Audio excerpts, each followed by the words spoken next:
Music theory is super scary. Believe me, when I started learning theory, at first I didn't know what should I look at, where should I start. It was all kind of just like a giant mess, and I didn't know where to go. Well, you don't really have to learn all that much theory, although it will help, and the little theory that I'll teach you today is going to make your standard chord progression sound a little bit spicier by breaking out of the scale by using something called 5/1s. Now, immediately you're probably thinking to yourself, what is a 5/1? Well, first we're going to look at the C major scale, so it's all the white keys. That is your C major scale, so C, D, E, F, G, A, B, and then back to C. But instead of kind of thinking of them as C, D, E, F, G, A, B, let's think of them instead as 1, 2, 3, 4, 5, 6, 7, as kind of like scale positions. So already right there you might be figuring out exactly what the relationship is in a 5/1 with the scale. It would be the 5th note and the 1st note. But you kind of think of them as chords, so there to here, right? Because these are the chords that would follow between the 5 and the 1.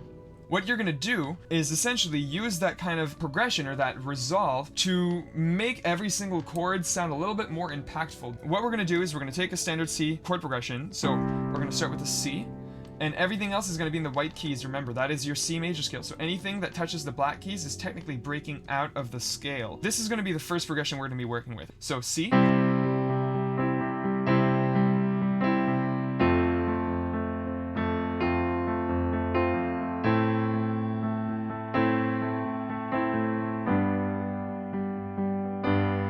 From here, we already talked about 5/1. G is the 5 of our C. Back to home.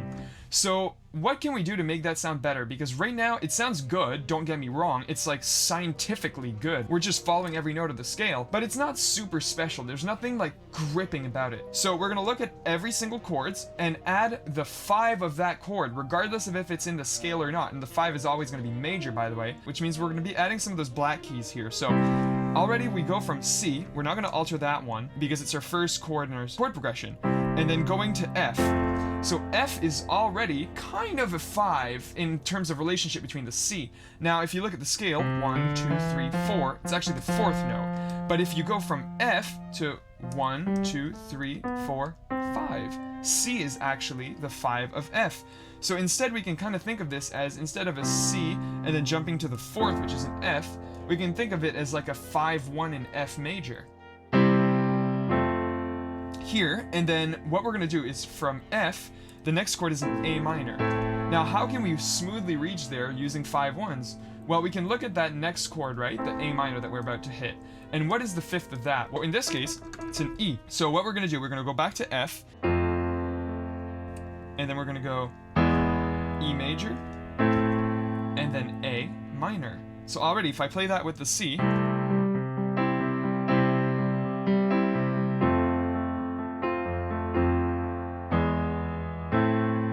isn't that way more wicked? And we add this note, which isn't in the scale at all.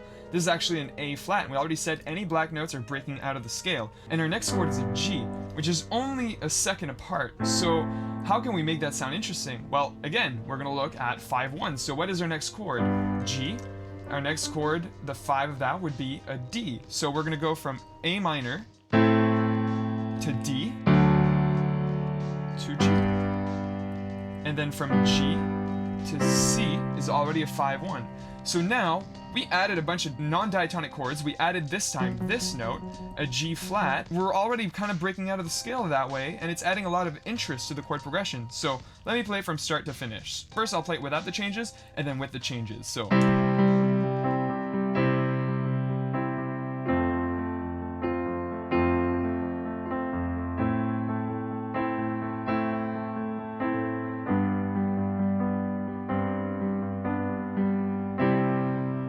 alright, and now it's with the changes.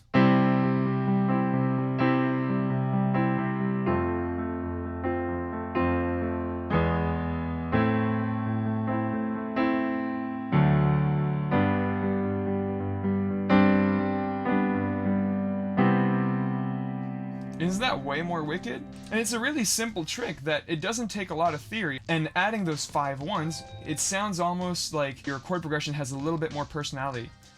It's very easy to get lost in this concept, especially when you don't inherently know how to find the 5 in a chord, which is why you can use this handy tool to find yourself.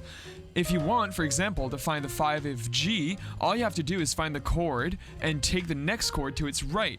This is called the circle of fifths, and every note you see is sequentially placed next to both its fifth and its fourth if you look behind. The circle of fifths is a whole different beast to tame, so this is all you'll need to know about the circle of fifths for now. Thank you so much for watching, and if you have any suggestions on topics or areas you'd like for me to explore, please feel free to let me know in the comments. As well, don't forget to like the video and subscribe to the channel if you enjoy these types of lessons. Hey, this is my first video, but I promise a bunch more already in the works to help you guys out in your journey through music. Thanks again, and see you all later.